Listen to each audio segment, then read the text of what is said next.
على حبيبك خير الخلق كلهم.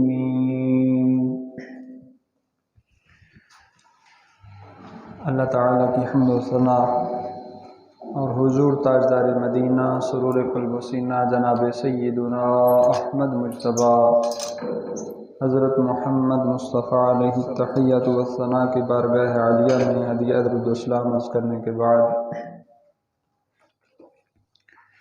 معزز و محتشم سامعین کرام، آپ احباب کے سامنے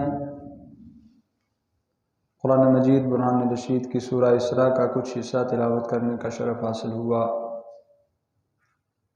بارگاہ رب العزت میں دعا ہے اللہ تعالیٰ مجھے حق سچ بیان کرنے کی توفیق نصیب فرمائے اور ہم سب کو سن سنا کر عمل پیرا ہونے کا جذبہ عطا فرمائے۔ آج کے اس مختصر دورانیے میں گزشتہ جمعہ کے موضوع کا بقیہ حصہ بیان ہوگا۔ عنوان ہے اسلام کے حکمت بھرے احکامات۔ اللہ تعالی ہمیں ان احکامات کو سمجھ کر، ان کی حکمت کو سمجھ کر اپنے معاشرے کے اندر انہیں عمل میں داخل کر کے معاشرے کو اسلامی اصولوں کے مطابق چلنے کا اور قائم کرنے کا جذبہ و توفیق عطا فرمائے۔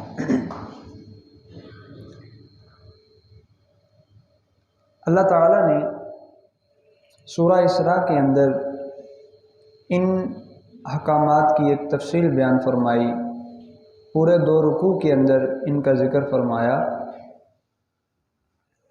18 آیات میں تقریباً 25 احکام بیان ہوئے،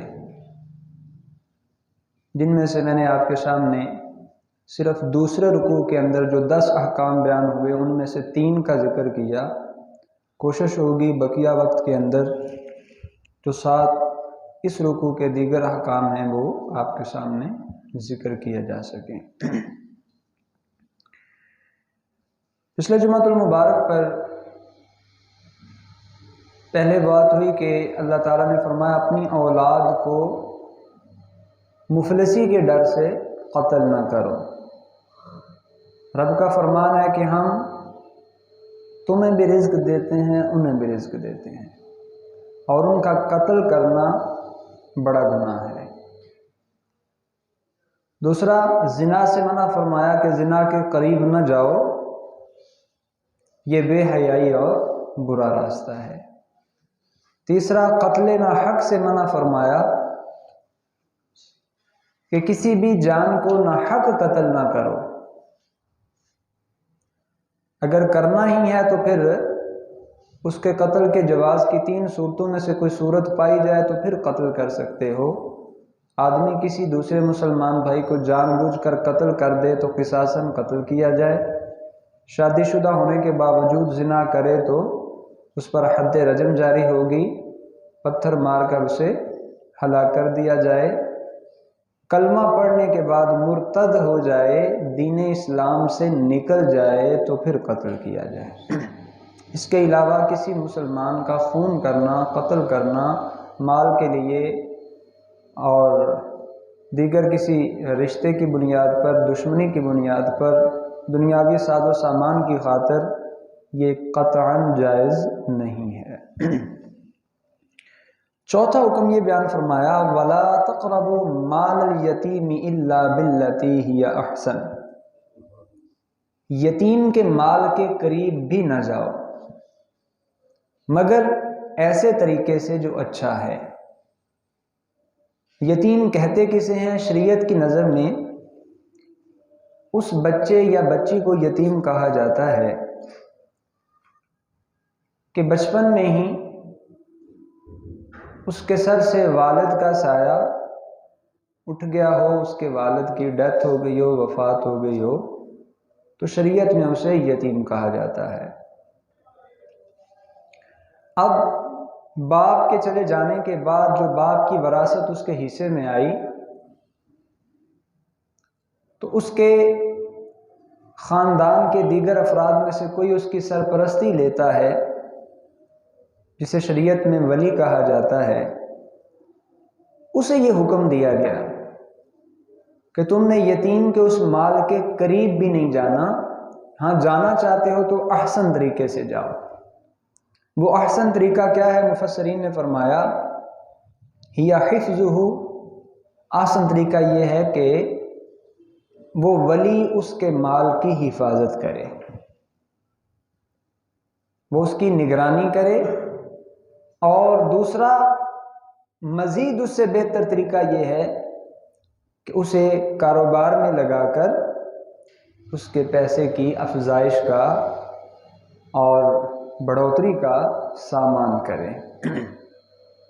اور یہ کب تک کرتا رہے؟ حتی یبلغ اشدہ، یہاں تک کہ وہ پختہ بلوغت کی عمر کو پہنچ جائے۔ فقہائے کرام نے اس کی حد یہ بیان فرمائی کہ جب بچہ 18 سال کا ہو جائے تو پھر اسے پختہ بالغ کہا جائے گا۔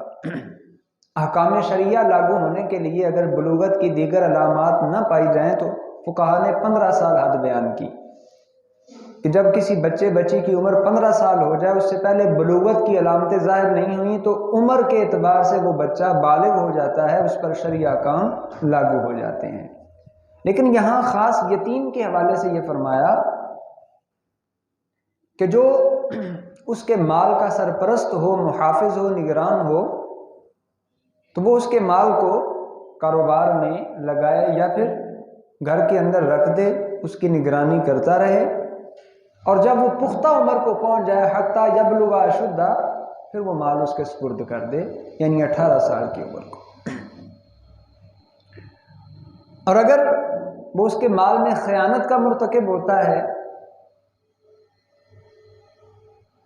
مال پر قبضہ جما لیتا ہے، خود کھا جاتا ہے، اللے تللے کر لیتا ہے، اوروں کو کھلا دیتا ہے، تو قرآن مجید کے دیگر مختلف مقامات میں احادیث نبویہ کے اندر اس کے لیے سخت وعید آئی۔ ارشاد باری تعالیٰ ہے وَلَا تَأْكُلُوا أَمْوَالَهُمْ إِلَىٰ أَمْوَالِكُمْ إِنَّهُ كَانَ حُوبًا كَبِيرًا، یتیموں کے مال اپنے مالوں کے ساتھ ملا کر مت کھاؤ، یہ بڑا گناہ ہے، کبیرہ گناہ ہے۔ اور سورہ النساء آیت نمبر 10 میں فرمایا إِنَّ الَّذِينَ يَأْكُلُونَ أَمْوَالَ الْيَتَامَىٰ ظلما انما یاکلون فی بطونہم نارا وسیصلون سعیرا، جو لوگ یتیموں کے مال ظلمن کھاتے ہیں وہ اپنے پیٹ کے اندر آگ ڈالتے ہیں۔ وہ مال نہیں کھا رہے، آگ کھا رہے ہیں، اور فرمایا ان قریب وہ جہنم میں بھی داخل ہوں گے۔ تو دنیاوی کبیرہ گناہ ہے، اور اخروی طور پر فرمایا گیا کہ ان کا ٹھکانہ جہنم ہے۔ رسول اللہ صلی اللہ علیہ وآلہ وسلم نے ارشاد فرمایا، حضرت ابو ہریرہ رضی اللہ تعالیٰ عنہ راوی ہیں، سنن ابو داؤد کی روایت ہے، آپ نے فرمایا اجتنبوا السبع الموبقات، اے لوگو 7 ایسی چیزوں سے بچو جو تم کو تباہ و برباد کر دیں گی، ہلاکت میں ڈال دیں گی، تمہیں اندازہ بھی نہیں ہوگا۔ قیل یا رسول اللہ وما ہن، عرض کی گئی یا رسول اللہ صلی اللہ علیہ وسلم وہ 7 چیزیں کون سی ہیں جو بندے کو تباہ و برباد کر دیتی ہیں، ہلاکت میں ڈال دیتی ہیں، اس کے لیے وبال جان بن جاتی ہیں؟ فرمایا الشرک باللہ، پہلی چیز اللہ کے ساتھ کسی کو شریک ٹھہرانا، اسے وحدہ لا شریک نہ ماننا، اس کے ساتھ کسی کو شریک ٹھہرانا عبادت کے اندر، یہ انسان کو ہلاک کر دیتا ہے۔ والسحر، دوسری چیز جادو ہے، جو ہمارے معاشرے کے اندر عمومی طور پر سرایت کر چکا ہے۔ ہر دوسرے گھر کا فرد جو ہے وہ اس وہم کے اندر مبتلا کر دیا جاتا ہے کہ اس پر جی جادو کے اثرات ہیں، باہر کی چیزوں کے اثرات ہیں، یہ ہے وہ ہے۔ جادو کی حقیقت قرآن و سنت کے اندر موجود ہے۔ اور جادو کا انکار کرنا کفر ہے۔ جادو کے اثرات بھی موجود ہیں، فی نفس ہی یہ چیز بھی موجود ہے۔ علماء نے فرمایا کہ اگر کوئی مطلقاً جادو کا انکار کرتا ہے کہ جادو کوئی چیز ہی نہیں ہے تو یہ نظریہ کفریہ ہوگا۔ جادو کا وجود ہے، اس کے اثرات بھی ہوتے ہیں، لیکن چونکہ اس کے اثرات باطل ہی ہیں، غلط ہی ہیں، اس لیے شریعت میں ایسا کرنے سے، کروانے سے منع کیا گیا ہے۔ اور حضور علیہ الصلوۃ والسلام نے واضح طور پر فرمایا کہ جادو ان چیزوں میں سے ہے جو بندے کو تباہ و برباد کر دیتی ہیں، چاہے کوئی کرتا ہے چاہے کوئی کرواتا ہے۔ جس کے لیے کروا رہا ہے اس کا تو پتہ نہیں نقصان ہو یا نہ ہو، اگر تقدیر الہی میں مقدر ہے تو ہوگا ورنہ نہیں، لیکن بہرحال کروانے والا دنیا و آخرت کے اندر اللہ کی پکڑ میں آئے گا۔ دنیا میں بھی گناہ گار ہے اور آخرت میں بھی۔ انشاءاللہ موقع ملا تو اس پر ایک مستقل جمعہ پڑھاؤں گا میں انشاءاللہ۔ تیسری چیز جس نے بندوں کو ہلاکت میں ڈالنا ہے، فرمایا وَقَتْلُ النَّفْسِ الَّتِي حَرَّمَ اللَّهُ إِلَّا بِالْحَقِّ، کسی جان کو ناحق قتل کرنا، یہ تو اللہ کا حکم، اس پر پچھلے جمعے پہ تفصیلی بات ہوئی۔ چوتھی چیز اکل الربا، سود کھانا۔ یہ بھی ہمارے معاشرے کے اندر حکومتی سطح پہ اس کو باقاعدہ سند اور سرٹیفکیٹ ملا ہوا ہے۔ ہمارے جتنے بھی بینکس ہیں ان کے اندر یہ سودی کاروبار لین دین جو ہے ان کی ریڑھ کی ہڈی ہے، اگر اس کو نکال دیا جائے تو گویا وہ بینک زمین پر آ جائیں بقول ان کے۔ لیکن اس سے ہٹ کے بھی کچھ اسلامی بینکس بھی کام کر رہے ہیں، اور تحقیق یہی ہے کہ جو اسلامی بینکس ہیں، جو اسلامی اصولوں کے مطابق چل رہے ہیں، ان کی گروتھ، آمدن وغیرہ اور دیگر معاملات اور لوگوں کے ساتھ ان کا لین دین، تجارتی معاملات، کاروباری معاملات، مداربت کے معاملات یا اجارہ کے معاملات، جتنے بھی شرعی اصول ہیں جن کے تحت وہ چل رہے ہیں، وہ بینکس دیگر بینکس کی نسبت زیادہ ترقی کر رہے ہیں اور ان کی کارکردگی بہتر ہے۔ تو سود کھانا یہ صرف بینکس تک ہی محدود نہیں ہے۔ ہمارے ہاں کتنے ہی لوگوں سے یہ بات سنی گئی ہے، جی فلاں بندہ جو ہے نا وہ سودی لین دین کرتا ہے۔ چند پیسوں کی خاطر بندہ اپنی دنیا بھی برباد کرتا ہے، آخرت بھی برباد کرتا ہے۔ تو سودی لین دین یا سود کا کھانا ایسا امر ہے جو بندے کو تباہ و برباد کر دیتا ہے۔ بندہ یہ سمجھتا ہے کہ میرے رزق میں اضافہ ہو رہا ہے، مال بڑھ رہا ہے، گھر بیٹھے بٹھائے چند پیسے دینے سے مال میں گھر بیٹھے مجھے نفع مل رہا ہے، اور ایسا یقینی نفع جس میں کوئی نقصان بھی نہیں ہے۔ حقیقت یہ ہے کہ یہ اللہ اور اس کے رسول کے ساتھ جنگ ہے۔ قرآن نے کھلے لفظوں میں فرمایا فَاذَنُوا بِحَرْبٍ مِّنَ اللَّهِ وَرَسُولِهِ، جو سود کھانے سے باز نہیں آتے وہ اللہ اور اس کے رسول کے ساتھ جنگ کے لیے تیار ہو جائیں۔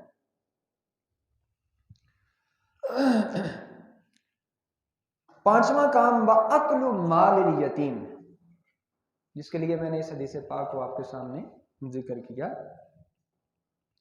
کہ یتیم کے مال کو کھانا یہ بھی ایسی چیز ہے جو بندے کو ہلاک کر دیتی ہے۔ اگر کسی مسلمان کی زیر پرورش، زیر کفالت یتیم بچہ آ جائے اور وراثتی طور پر اس کا کچھ مال موجود ہو تو سرپرست کو، اس ولی کو مال نہیں کھانا چاہیے، بلکہ اس کی حفاظت کرے، اسے کاروبار کے اندر لگائے تاکہ دنیا میں بھی سرخرو ہو اور آخرت میں بھی سرخرو ہو سکے۔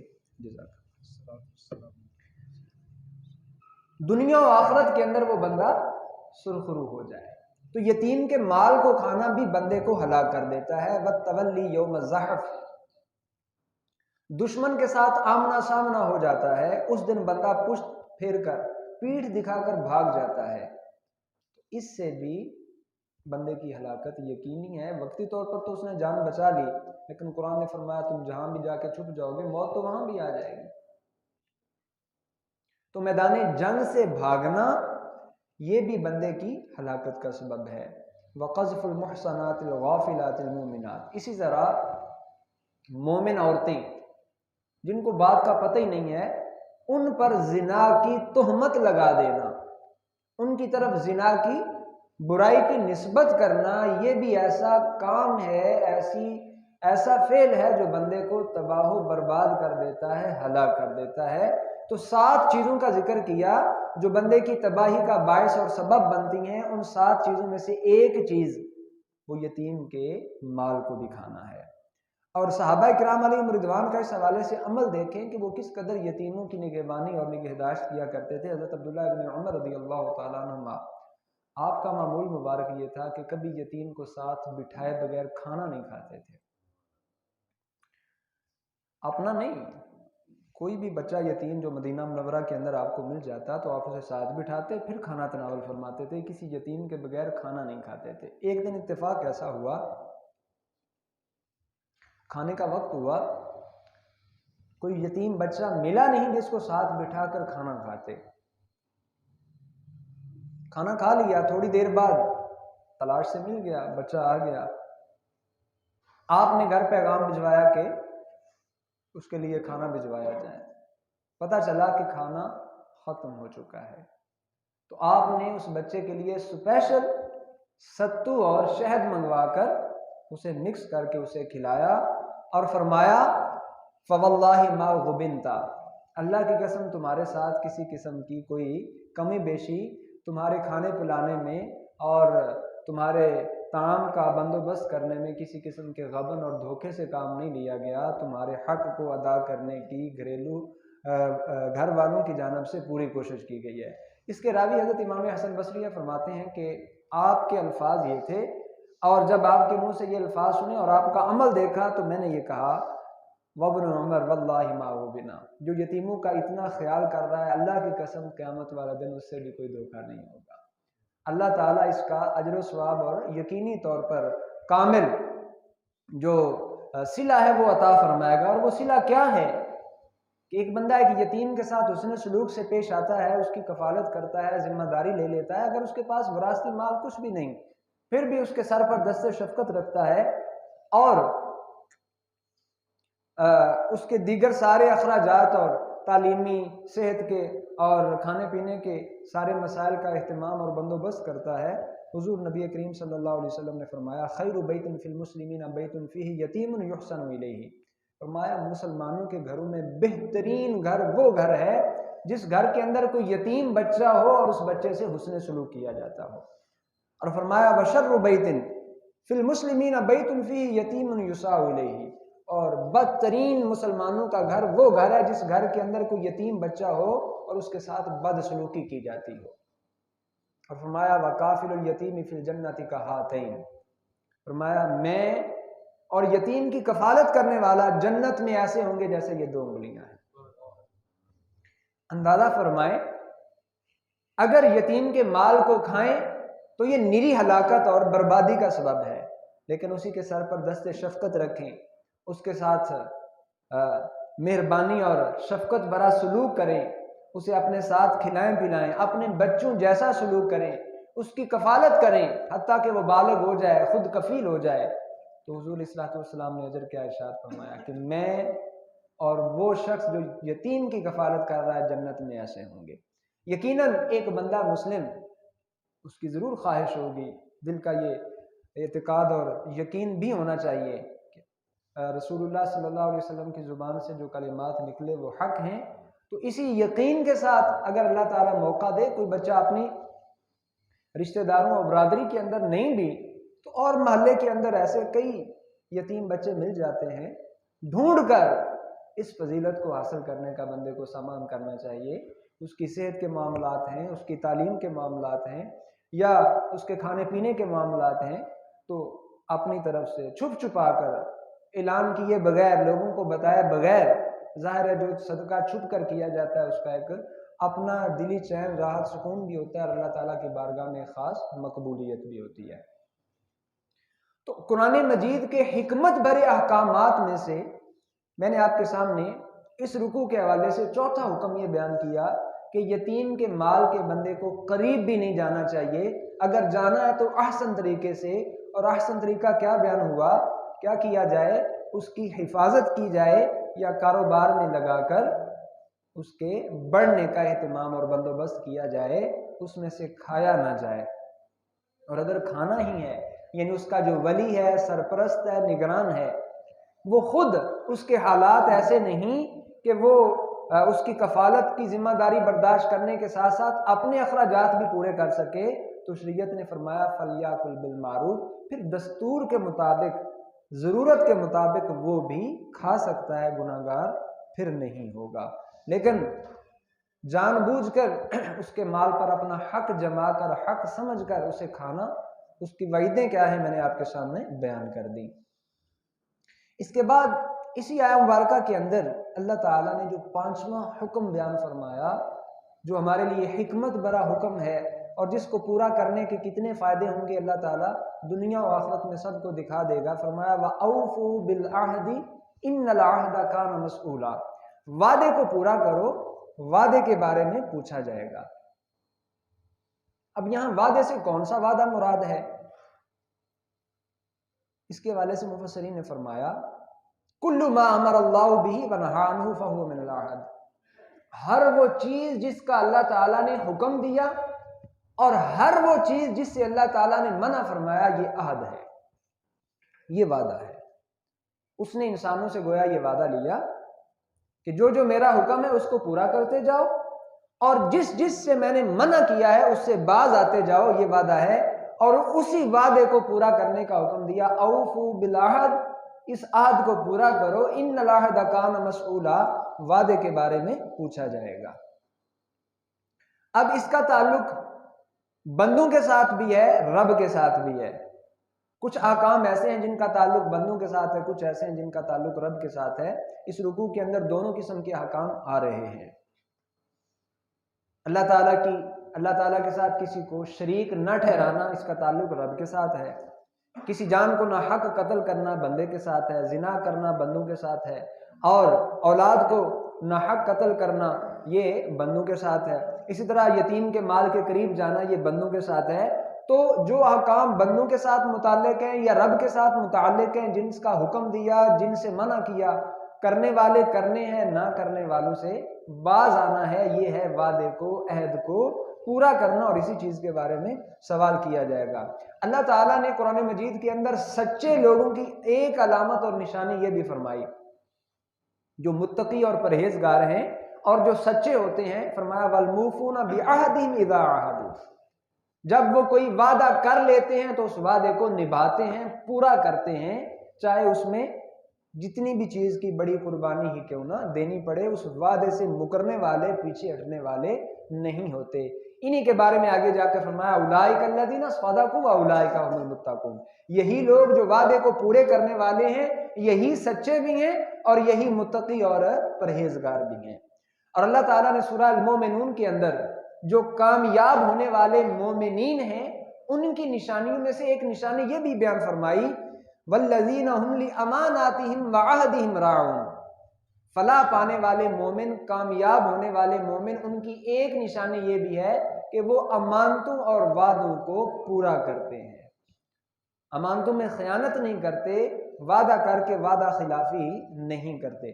حضرت عبداللہ بن عمر رضی اللہ تعالیٰ عنہ سے روایت ہے، رسول اللہ صلی اللہ علیہ وسلم نے فرمایا اربع من کن فیہ کان منافقا خالصا، جس بندے میں 4 نشانیاں پائی جائیں وہ پکا منافق ہے۔ ومن كانت فيه خصلة منهن كانت فيه خصلة من النفاق، اور جس بندے میں ان 4 نشانیوں میں سے کوئی ایک نشانی پائی جائے تو یہ کہا جائے گا کہ اس میں منافقت کی ایک نشانی موجود ہے۔ یہ پکا منافق تو نہیں لیکن اس میں یہ نشانی موجود ہے تا وقت کہ یہ اسے دور کر لے۔ اذا تمن خانہ، پہلی نشانی یہ بیان فرمائی کہ جب اس کے پاس امانت رکھی جائے تو وہ اس میں خیانت کرے، ایسا شخص منافق ہے۔ تو جو امانت میں خیانت کرنے والا ہے، چاہے اس کا تعلق مال کے ساتھ ہے، چاہے اس کا تعلق عزت کے ساتھ ہے، کاروبار کے ساتھ ہے، کسی بھی چیز کے ساتھ ہے، تو جو امانت میں خیانت کرنے والا شخص ہے وہ منافق ہے۔ دوسرا فرمایا وَإِذَا حَدَّثَ كَذَبَ، جب بات کرے تو جھوٹ بولے، بات بات پہ جھوٹ بولنا اس کی فطرت اور عادت ہو تو جھوٹا شخص بھی منافق ہوتا ہے۔ اور تیسرا فرمایا وَإِذَا عَاهَدَ غَدَرَ، جب وعدہ کرے تو وعدے کو توڑ دے، وعدہ خلافی کرنے والا، وعدے کو توڑنے والا، وعدہ کر کے مکر جانے والا اور بہانے تراشنے والا، ایسا شخص بھی پکا منافق ہے۔ وَإِذَا خَاصَمَ فَجَرَ، اور جب بات جھگڑے کی ہو جائے، کسی کے ساتھ معاملات میں اختلاف پیدا ہو جائے تو وہاں کیا کرے؟ گالی بکے، سامنے والے پر زبان درازی کرے، دشنام درازی کرے، اول فول بکے، تو ایسا شخص جو منافق ہے۔ یہاں 4 نشانیاں بیان فرمائیں: امانت میں خیانت کرنا، گفتگو کے وقت جھوٹ بولنا، وعدہ کر کے توڑ دینا، اور جھگڑے کے وقت گالی بکنے والا۔ جس میں یہ 4 نشانیاں موجود ہوں، فرمایا وہ پکا منافق ہے، اور جس میں کوئی ایک موجود ہے اس میں نفاق، منافقت کی ایک علامت موجود ہے، یہاں تک کہ اسے چھوڑ دے۔ تو یہاں آپ اندازہ فرمائیں کہ وعدہ کر کے توڑنے والے کو، عہد کر کے پھرنے والے کو منافق کہا گیا ہے۔ اللہ تعالی ہمیں اس سے محفوظ فرمائے۔ اور رسول اللہ صلی اللہ علیہ وسلم کی بارگاہ کے اندر وعدے کو پورا کرنے کا مرتبہ اور درجہ کیا ہے، آپ اس حدیث پاک سے اندازہ لگائیں۔ حضرت حذیفہ بن یمان رضی اللہ تعالیٰ عنہ وہ صحابی ہیں جو غزوہ بدر میں حاضر نہیں ہو سکے تھے، اور بدری صحابہ وہ صحابہ ہیں جن کو حضور علیہ الصلوۃ والسلام نے ان کی زندگی کے اندر ہی جنت کی بشارت عطا فرمائی تھی۔ آپ غزوہ بدر میں شریک نہیں ہو سکے تھے، نہ شریک ہونے کا سبب بیان فرماتے ہیں، کہتے ہیں کہ غزوہ بدر میں شریک ہونے سے مجھے کوئی امر ماننے نہیں تھا سوائے اس کے کہ میں اور میرے ساتھ ابو حسیل ہم دونوں کسی کام کے لیے مدینہ منورہ سے باہر گئے، راستے میں ہمیں کفار قریش نے پکڑ لیا جو بدر کی طرف مسلمانوں سے جنگ کے لیے وہاں آئے ہوئے تھے۔ ہمیں پکڑ کر کہنے لگے انکم تریدون محمد صلی اللہ علیہ وسلم، کیا تم نبی مہربان صلی اللہ علیہ وسلم کی خدمت میں جا رہے ہو؟ تمہارا ارادہ ہمارے ساتھ جنگ کرنے کا ہے؟ کہتے ہیں ما نرید، ہم نے کہا نہیں، ما نرید الا المدینہ، ہم تو مدینہ منورہ جانا چاہتے ہیں۔ فاخذوا منا عہد اللہ ومیثاقہ لننصرفن الی المدینہ، انہوں نے اس وقت ہم سے یہ پکا وعدہ اور عہد لیا کہ اللہ کو گواہ بنا کر عہد دو کہ تم مدینہ ہی جاؤ گے، ادھر لشکر میں شامل نہیں ہوں گے۔ اب ان دونوں نے عہد دے دیا۔ فاتینا رسول اللہ صلی اللہ علیہ وسلم فاخبرنا الخبر، کہتے ہیں ہم دونوں حضور کی خدمت میں حاضر ہوئے، لشکر غزوہ بدر کے اندر میدان بدر میں موجود تھا، ہم پہنچے تو حضور علیہ الصلوۃ والسلام کو ساری بات بتائی۔ آپ نے فرمایا انصرفا، تم وعدہ کر کے آئے ہو، اگرچہ وعدہ کفار سے ہی کیا ہے، لیکن تم چونکہ وعدہ کر کے آئے ہو لہذا تم اس جنگ میں شریک نہیں ہو سکتے، مدینہ منورہ چلے جاؤ۔ تم نے وعدہ کیا کہ ہم مدینہ ہی جنگ میں تمہارے ساتھ آمنے سامنے مد مقابل نہیں ہوں گے۔ تو فرماتے ہیں نافیہ لہم بعہدہم ونستعین اللہ علیہم، حضور علیہ الصلوۃ والسلام نے ان مشرکین کے ساتھ ان صحابہ کے وعدے کی وجہ سے ان کو جنگ میں شریک نہیں ہونے دیا، فرمایا جاؤ مدینہ منورہ، اور فرمایا کہ اللہ ان کے خلاف ہماری مدد فرمائے گا۔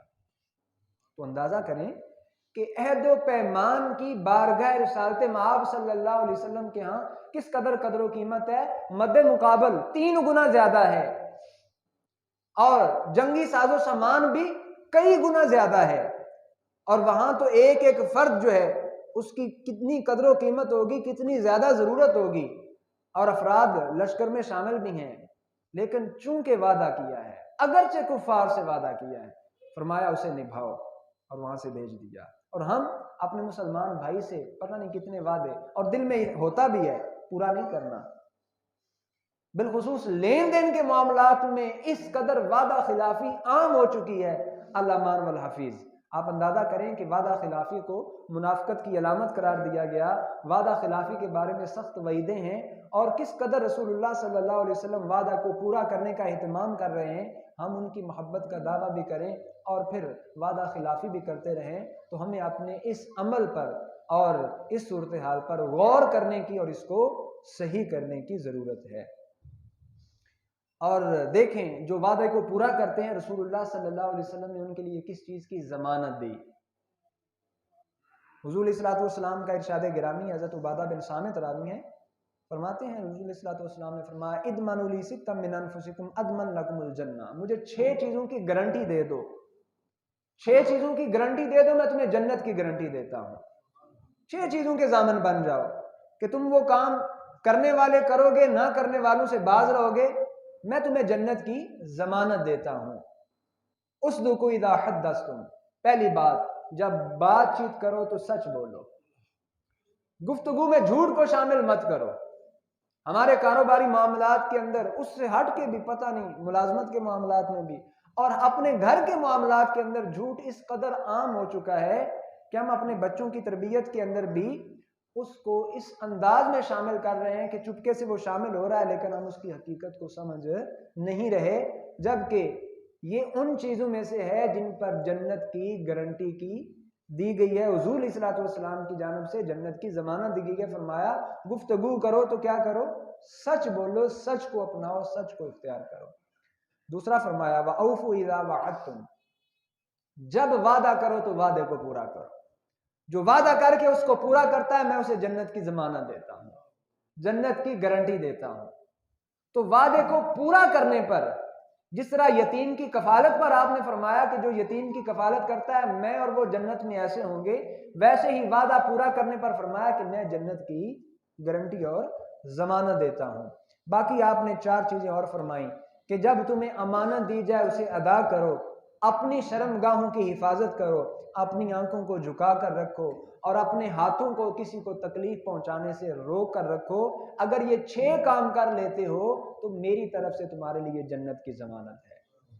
سچ کو اپنانا، وعدے کو پورا کرنا، امانت کو ادا کرنا، شرمگاہ کی حفاظت کرنا، آنکھوں کو جھکا کے رکھنا اور اپنے ہاتھوں کو کسی مسلمان بھائی کو تکلیف پہنچانے سے روک کر رکھنے پر حضور علیہ الصلوۃ والسلام نے جنت کی گارنٹی اور ضمانت دی ہے۔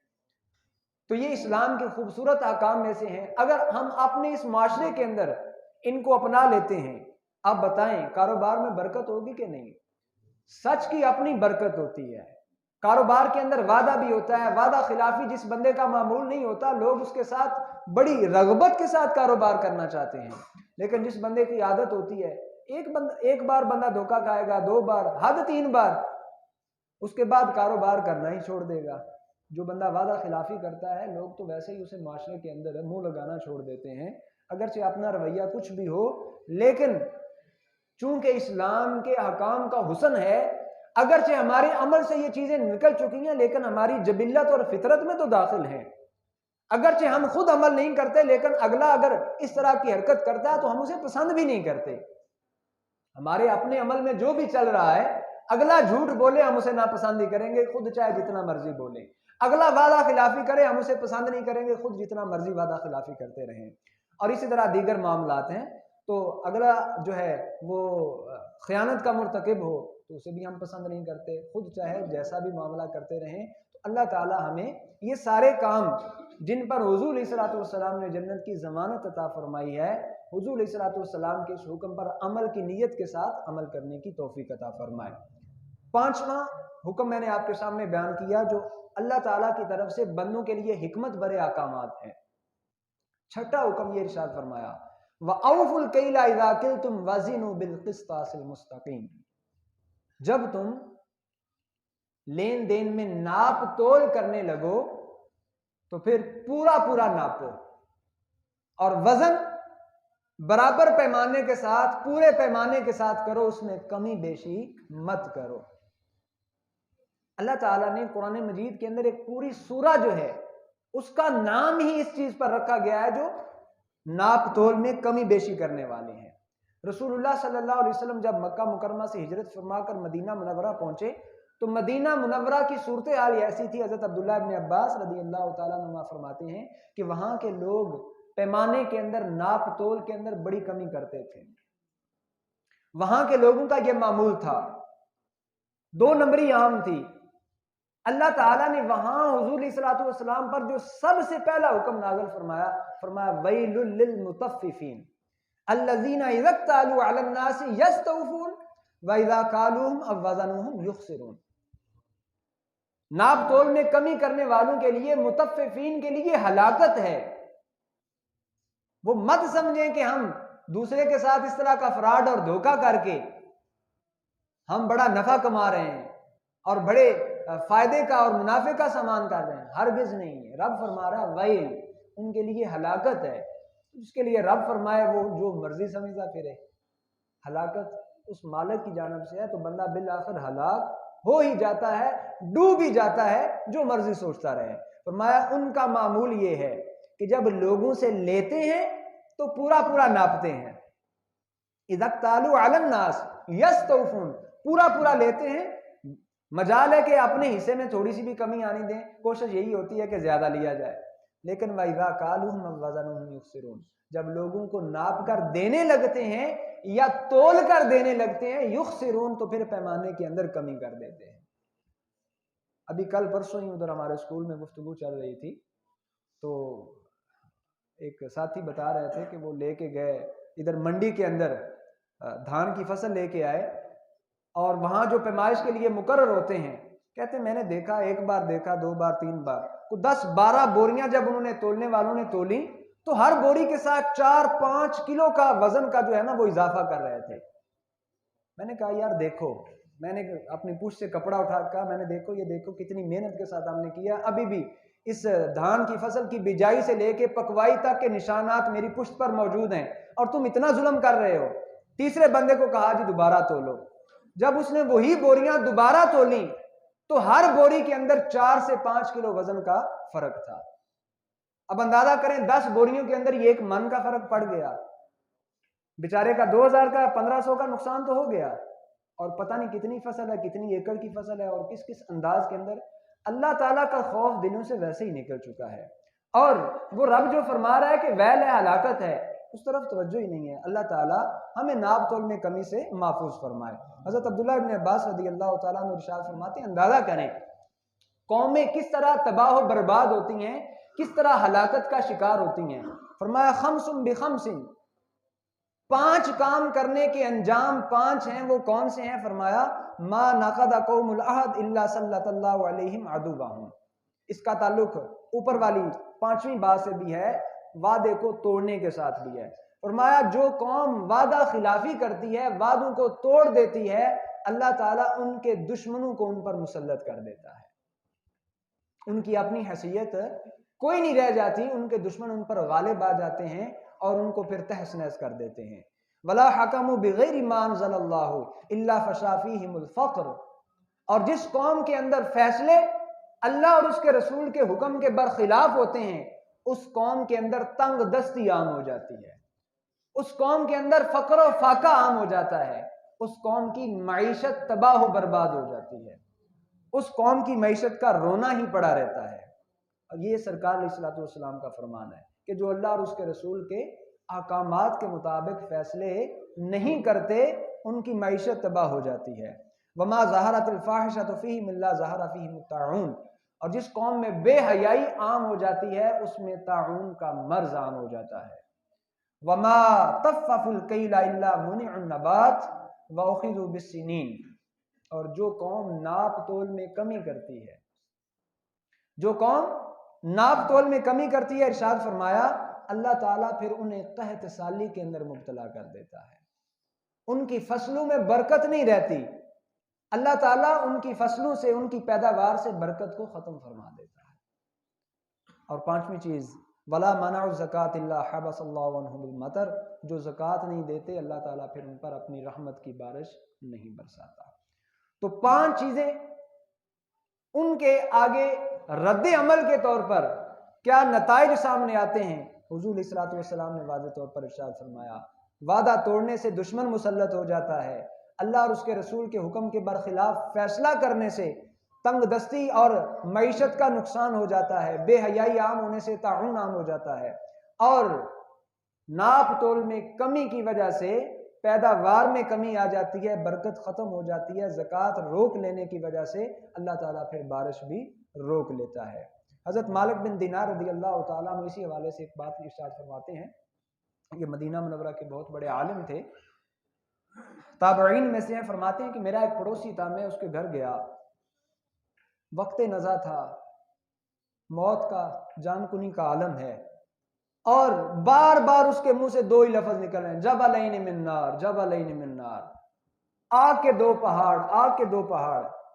میں بڑا حیران ہوا کہ یہ کیا بات کر رہا ہے، پاس ہی اس کی اہلیہ بیٹھی ہوئی تھی، میں نے پوچھا اس کا کیا معاملہ ہے؟ کہتا ہے جی یہ تجارت کرتا تھا اور اس کے پاس 2 پیمانے تھے، ایک پیمانہ لینے والا اور ایک دینے والا، جو لینے والا تھا وہ بڑا برتن تھا، اور جو دینے والا تھا وہ چھوٹا. جب کسی سے چیز لیتا تھا تو بڑے سے لیتا تھا، اور جب کسی کو چیز دیتا تھا تو چھوٹے سے دیتا تھا. فرمایا اسے جو 2 پہاڑ نظر آ رہے ہیں نا، اس کے وہی 2 پیمانے ہی ہیں. اللہ تعالیٰ دنیا کے اندر ہی یہ ناپ تول میں جو کمی ہے بندے کو اس کا انجام دکھا دیتا ہے. اور آخرت میں کیا ہوگا اس نے واضح طور پر فرما دیا، ویل جہنم کی ایک وادی ہے. تو فرمایا ویل للمطففین، جو ناپ تول میں کمی کرنے والے ہیں ان کے لیے وہ وادی ٹھکانہ ہوگی. جہنم کے اندر وہ ویل ہوگی، وہ ان کا ٹھکانہ ہوگی اور وہ اس میں رہیں گے. اللہ تعالیٰ من حیث القوم ہمیں اس وبا سے، اس بری بیماری اور اس برے فعل سے نجات عطا فرمائے. اب تک میں نے آپ کے سامنے قرآن مجید کے اس مقام کے اندر جو اللہ تعالیٰ نے امت کے لیے حکمت برے احکام بیان فرمائے، ان میں سے 6 کا تذکرہ کیا. 3 پچھلے جمعۃ المبارک پر اور 3 آج کے احکامات کا خلاصہ میں نقل کر کے بات ختم کرنے لگا ہوں. انشاءاللہ العزیز اگلا جمعۃ المبارک حضور سیدنا غوث پاک رضی اللہ تعالیٰ عنہ کی تعلیمات کے حوالے سے ہوگا، اور اس کے بعد پھر انشاءاللہ اس سلسلے کو آگے کنٹینیو کیا جائے گا. خلاصہ یہ ہے، اللہ تعالیٰ نے فرمایا کہ یتیموں کے مال ناحق طریقے سے نہ کھاؤ. یتیموں کے مال جو ناحق طریقے سے کھاتا ہے، فرمایا وہ اپنے پیٹ میں آگ بھرنے والا ہے اور ان کا ٹھکانہ بھی جہنم ہوگا. لیکن دوسری طرف یہ بھی فرمایا گیا جو یتیم کی کفالت کرتا ہے، حضور علیہ الصلوۃ والسلام نے فرمایا میں اور وہ جنت میں ایسے ہوں گے. اب یہ ہمارے اوپر ڈیپینڈ کرتا ہے کہ ہم نے کون سے عمل کو اختیار کر کے کدھر جانا ہے. راستے قرآن و سنت میں واضح ہیں. برے فعل کا نتیجہ برا بیان کر دیا گیا ہے اور اچھے کا اچھا بھی بیان کر دیا گیا ہے. دوسرا فرمایا وعدے کو پورا کرو. وعدے کے بارے میں پوچھا جائے گا، اس کے بھی دونوں طرح کے نتیجے بیان کر دیے گئے. دنیا میں وعدہ خلافی کا کیا انجام ہوگا، حضور علیہ الصلوۃ والسلام نے فرمایا دشمن بھی مسلط ہو جائے گا اور بھی انسان پر بڑے بڑے قسم کے جو نقصانات ہیں وہ وارد ہوں گے. اور انسان کے لیے وعدہ خلافی کی صورت میں منافقت کا لیبل اور یقینی لیبل بھی لگ جائے گا. اور اگر کوئی وعدے کو پورا کرتا ہے تو اس کا کیا ہوگا، کل اللہ تعالیٰ اس کو جو مقام اور مرتبہ عطا فرمائے گا، حضور علیہ الصلوۃ والسلام نے اسے بھی بیان فرمایا. اور تیسری چیز، ناپ تول میں جو کمی کرنے والے ہیں ان کا ٹھکانہ بھی بیان فرما دیا کہ جہنم ہے. لیکن دوسری طرف یہ بھی فرمایا کہ جو ایماندار تاجر ہے، جو اللہ اور اس کے رسول کے احکامات کے مطابق تجارت کرنے والا شخص ہے، وہ نور کے ممبروں پر ہوگا. ایسے ممبر ہوں گے جن پر شہداء بھی رشک کریں گے. تو اندازہ کریں، اگر ایک پہلو یہ ہے کہ آپ اس میں خیانت کرتے ہیں، خیانت کے مرتکب ہوتے ہیں، اللہ اور اس کے رسول کے احکامات کو روندتے ہوئے، پامال کرتے ہوئے اور انہیں پس پش ڈالتے ہوئے یہی کام کرتے ہیں، تو ٹھکانہ ویل ہے، جہنم کی وادی ہے. لیکن دوسری طرف اگر یہی تجارت اللہ اور اس کے رسول کے بتائے ہوئے احکامات کے مطابق کرتے ہیں تو ایسا مقام اور مرتبہ ملے گا جس پر انبیاء اور شہداء بھی رشک کریں گے. میں نے آپ کے سامنے قرآن و سنت کا کچھ خلاصہ رکھ دیا. اب یہ میرے اور آپ کے اوپر ڈیپینڈ کرتا ہے کہ ہم نے کس راستے کو چننا ہے اور کن کے ساتھ ہونا ہے. بارگاہ رب العزت میں دعا ہے کہ اللہ تعالی ہمیں حق کو سمجھ کر اسے اپنانے اور اس کا ساتھ دینے کی توفیق عطا فرمائے. آمین. وما علیہ